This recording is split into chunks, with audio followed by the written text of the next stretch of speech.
नमस्कार मित्रांनो, calendar topic वरील प्रश्न सोडवण्याचे एकदम खतरनाक ट्रिक आज आपल्याला पाहिजे आहे. तर त्यासाठी तुम्हाला एक कोड पाठ पाहिजे. हे कोड आहेत साध्या वर्षाचे, जानेवारी ते डिसेंबर 2000. क्वेश्चन मध्ये वर्ष साधा आहे, त्यामुळे मी फक्त इथे साध्या वर्षाचे लिहिले.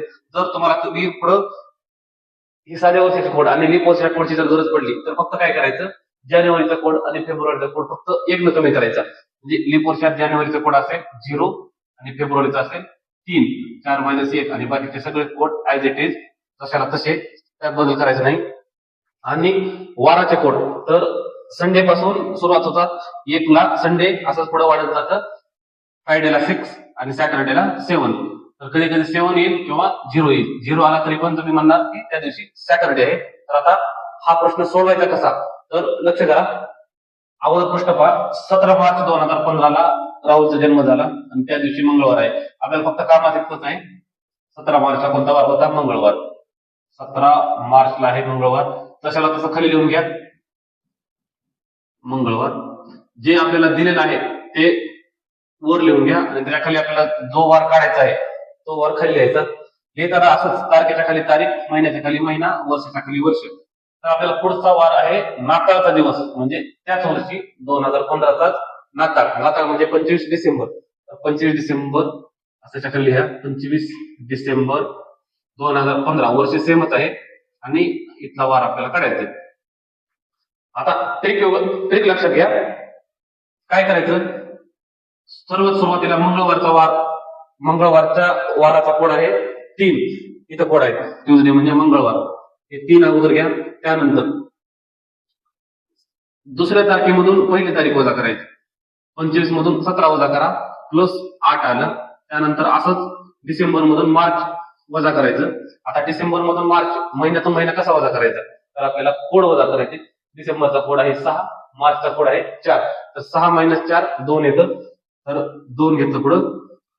आता आपल्याला वर्ष पण वजा करायचे होते, पण 2015 सेमच वर्ष आहे, ते 0च नाही. 2015 मायनस 0च येईल, त्यामुळे ते काय डायरेक्ट कॅन्सल करू आपण. सगळ्याची बेरीज करायची आणि 7 न भागायचं. 8 आणि 2 10, 10 आणि 3 13, 13 भागिले 7 करा. आता इथं आपल्याला बाकीचं काम असतं. जेव्हा आपण 7 न भागू त्या टायमाला बाकीचं काम आहे. तर बाकी किती आली, 6. आता आलेल्या बाकी 6 दिवसांना कुठं पुढे जायचं किंवा 6 दिवसांना मागं वगैरे जायचं नाही. फक्त आता 6 बाकी आली म्हणजे आपल्या उत्तरच आला डायरेक्ट शुक्रवार. म्हणजे शुक्रवारचा कोड आहे 6, त्यामुळे 6 बाकी आल्यामुळे प्रश्नाचं उत्तर आहे शुक्रवार. तर असाच एक पुढे प्रश्न आहे, तर तो प्रश्न आपण पाहू. आता या प्रश्नामध्ये थोडंसं चेंज आहे, वर्ष वेगळं आहे. तर सोडवण्याची मेथड सेमच आहे, एका खाली एक मांडून घ्या. 17 जानेवारी 2007. 17 जानेवारी 2007 ला आहे शनिवार. तर आपल्याला विचारलंय त्यांनी 28 नोव्हेंबर 2013. 28 नोव्हेंबर 2013 असं एका खाली एक लिहून घ्यायचं. इथला वार तुम्हाला काढायचं. तुम्ही आतापर्यंत पाहिजे असेल तर अशा प्रकारचे प्रश्न सोडवताना तुम्ही काय करायचे, आधी 17 जानेवारी 2007चा खरा त्याच दिवशी शनिवार होता का नाही ते पाहायचं. जर त्या दिवशी वेगळा वार असेल तर पुन्हा त्यानंतर तशी ऍडजस्टमेंट आपल्याला करावी लागायची. पण आता त्या मेथडनं करायला आपल्याला त्या दिवशीचा वार खरा आहे का ते पाहायची पण गरज नाही आणि शतक कोड घ्यायची सुद्धा गरज नाही. मग काय करायचं, सेम असंच. सर्वप्रथम शनिवारचा कोड घ्या. शनिवारचा कोड आहे 7. त्यानंतर दुसऱ्या तारखेमधून पहिली तारीख वजा करायची. 28 मधून 17 गेले, प्लस 11 आले. पुढे असंच नोव्हेंबर मधून जानेवारीचा कोड वजा करायचा. नोव्हेंबरचा कोड आहे 4, जानेवारीचा कोड 1. 4 मधून 1 गेले, 3 होतात. 3 घेतलं पुढं, प्लस 3. नंतर असंच. आता वर्षातून तुम्हाला वजा करावं लागेल. 2013 आणि 2007 मधला फरक किती आहे, 6चा. तर 6चा फरक आहे. 13 मधून 7 वजा केलं इथं पण आपण. दुसऱ्यातून पहिले वजा 6 गेले. आता ह्या 6 मध्ये गॅप करायचा लीप वर्षाचा. तर 6 वर्षामध्ये लीप वर्ष किती येतात, तर 2008 आहे आणि पुढे 2012 आहे. 2 लीप वर्ष आले. तर 2 लीप वर्ष आले म्हणून प्लस 2 केलं. आता या सगळ्याची बेरीज करून तुम्हाला 7 न भागायचं असते. पण बेरीज करण्या अगोदर आपण असं करू शकतो, प्रत्येक वेळेस बेरीज करा आणि 7 न भागण्यापेक्षा आपण, आणि शेवटी आपल्याला बाकीच पाहिजे, भागाकार पाहिजे नाही. तर मग इथे 7 ला 7 न भागल्यास बाकी 0 आली. 11 आणि 3 14 झालं, इथं पण बाकी 0 आली. बाकी राहिलंच नाही, फक्त 8 राहिलं. 8 ला 7 न भागा. 8 ला 7 न भागल्यास बाकी किती येते, एकच बाकी येते. आता एक बाकी आली म्हणजे त्या प्रश्नाचं तुमचं डायरेक्ट उत्तरच आलं. एक कोणता वार आहे? एकचा वार आहे संडे. या प्रश्नाचं उत्तर आहे रविवार. तर 28 नोव्हेंबर 2013 रविवार होता. पर्याय क्रमांक आहे 2. तर या प्रश्नाचं उत्तर आहे पर्याय क्रमांक 2. तर आणखी एक प्रश्न आहे असाच. तर हा प्रश्न अगोदरच्या प्रश्नासारखाच आहे, फक्त या जागी एक तुम्हाला डाऊट पडू शकतो. काय? तर तुम्ही सांगितलं की दुसऱ्या तारखेमधून पहिली तारीख वजा करायची.